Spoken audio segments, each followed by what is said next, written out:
প্রতি বছর রাশিয়ার প্রেসিডেন্ট ভ্লাদিমির পুতিন বিশ্ব নেতাদের সাথে দেখা এবং সম্মেলন করার জন্য ভ্রমণে যান। তা সে ভ্যাটিকান সিটি হোক বা জাপানে G20 সম্মেলনে পুতিন বিশ্বের প্রতিটি কোণে প্রবেশ করেছেন। যদি আপনি এখনও পর্যন্ত না জানেন তাহলে আপনি এই ভিডিওটিতে সব জানতে পারবেন। তিনি যেখানে যান না কেন স্টাইলের সাথে যেয়ে থাকেন, কিন্তু এই স্টাইলের সাথে সাথে পুতিনের নিরাপত্তা সর্বোচ্চ অগ্রাধিকার। ভ্রমণের সময় যে ব্যক্তি অনেক খুনের আক্রমণের শিকার হয়েছেন তিনি কীভাবে স্বস্তি নিঃশ্বাস ফেলবেন? তার সাথে উপস্থিত সেনাবাহিনী বিশ্বের যে কোনো কোণে পুতিনের রক্ষা করার জন্য সর্বদা প্রস্তুত থাকে। পুতিন ঘুম থেকে উঠে সকালে নাস্তা করেন এবং 2 ঘন্টা ব্যায়াম করে তার প্রোটোকল শুরু হয়, তাও বা হেলিকপ্টারের প্রোটোকল। বিশ্বের অনেক রাষ্ট্রপতি গাড়ির চেয়ে হেলিকপ্টার পছন্দ করেন, কিন্তু পুতিনের হেলিকপ্টার তাদের থেকে 2 ধাপ এগিয়ে রয়েছে। তিনি বেশিরভাগ সময় তার বাড়ি এবং অফিসে যাওয়ার জন্য হেলিকপ্টার ব্যবহার করেন, তাও বা MI-8 হেলিকপ্টার। এই MI হেলিকপ্টারটি কমন হেলিকপ্টার, তবে তিনি তার আরাম এবং প্রয়োজন অনুসারে এই হেলিকপ্টারটি পরিবর্তন করেছেন। এই হেলিকপ্টারটিতে একটি রাষ্ট্রপতি আসন, যোগাযোগ ব্যবস্থা, LCD এবং সমস্ত প্রয়োজনীয় জিনিস রয়েছে, যার মধ্যে একটি ফ্রিজ এবং একটি রান্নাঘরও রয়েছে। পুতিনের এই হেলিকপ্টারের দাম অন্য হেলিকপ্টারের থেকে অনেক গুণ বেশি। পুতিনের 2টি হেলিকপ্টার রয়েছে, যেখানে কোনো হেলিপ্যাড নেই সেখানে তিনি গাড়ি করে ট্রাভেল করেন। পুতিন যখন গাড়িতে ভ্রমণ করেন তখন তিনি সম্পূর্ণ নিরাপত্তার সাথে ভ্রমণ করেন। যদি আমরা গাড়ির কথা বলি তাহলে তিনি লিমুজিন গাড়িতে করে ভ্রমণ করেন, যেটি বিশ্বের সবচেয়ে সুরক্ষিত গাড়ি হিসেবে বিবেচনা করা হয়। এই গাড়িটির প্রতিটি কোণ বোমা এবং বুলেটপ্রুফ হয়ে থাকে। এর ভিতরে একটি অত্যন্ত উন্নত যোগাযোগ ব্যবস্থাও রয়েছে।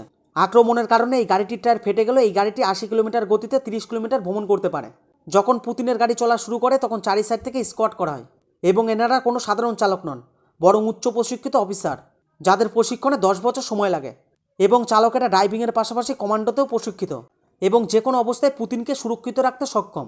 এই চালকদের দক্ষতার আন্দাজ আপনি এটি থেকে বুঝতে পারবেন।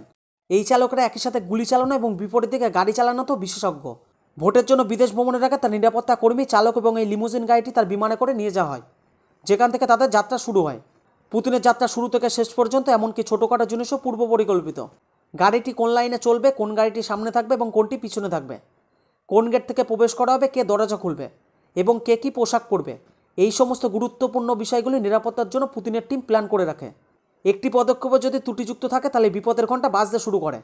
2018 সালে রাশিয়ার রাষ্ট্রপতি পুতিন এবং আমেরিকান রাষ্ট্রপতি ডোনাল্ড ট্রাম্প প্রথমবারের মতো ফিনল্যান্ডে দেখা করেন, যেখানে ট্রাম্প এয়ারফোর্স 1-এর সাথে অবতরণ করেন আর পুতিন রাশিয়ান এয়ারফোর্সের সাথে অবতরণ করেন।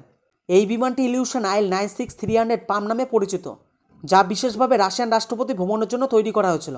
আর এই রকম 4টি বিমান তৈরি করা হয়েছিল। নিরাপত্তা এবং বিলাসিতা ছাড়াও এই বিমানটিকে রাশিয়ার রাষ্ট্রপতি বিমান অফিসও বলা হয়।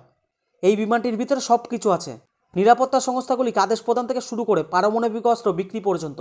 বিমানের কেবিনে বসে পুতিন এই সমস্ত কাজ করতে পারেন।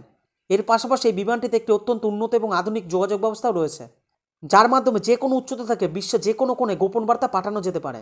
প্রেসিডেন্সিয়াল IL-96 একটি হ্যান্ড এসকেপ ক্যাপসুলও রাখা হয়েছে, যা যে কোনো জরুরি পরিস্থিতিতে বিমানটিকে উচ্চস্তরের পয়েন্টের সাথে সংযুক্ত করতে কার্যকর। যদি ফ্লাইটটিতে কেউ আক্রমণ করে, পুতিন যেখানে রয়েছে সেই অংশটি সুরক্ষিত থাকে। পুতিনের ফ্লাইটটিতে একটি সম্পূর্ণ সজ্জিত জিম, ব্লাস্টবল শোবার জায়গা, কনফারেন্স রুম, ডাইনিং হল এবং রান্নাঘরও রয়েছে, যেখানে থাকার সময় বিভিন্ন ধরনের খাবার রান্না করা যেতে পারে। বিমানের বাইরে কথা বলে তিনি জাহাজে করে তার বন্ধুদের সাথে ঘুরে বেড়ান, যেখানে 24 জন ক্রু সদস্য ছাড়াও 6টি ব্লাস্টবল কেবিন রয়েছে।